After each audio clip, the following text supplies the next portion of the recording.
आताची सर्वात मोठी बातमी, सगळ्या लवर म्हणून ओळखले जाणारे सिद्धेश बनबे थोडे हताश आणि निराश होताना आपल्याला पाहायला मिळत आहेत. तर आपण नेमकं काय प्रकरण आहे तर आपण त्यालाच विचारूया.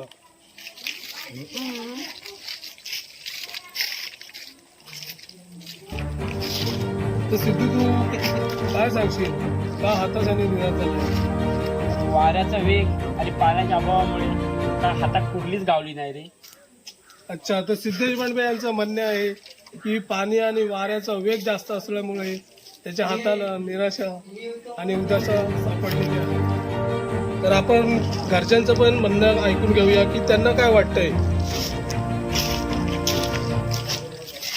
तर ऋषी, तुला काय वाटतंय की मासे खेकडे कुरले नाहीत तर तुझ्या घशाच्या खालची घास उतरेल का? नाही नाही. नाही तर घरच्यांचंही म्हणणं असं आहे की जोपर्यंत सिद्धेश बनबे मासे खेकडे कुर्ले घेऊन येत नाही तोपर्यंत घशाच्या खालती काही घास उतरणार नाही.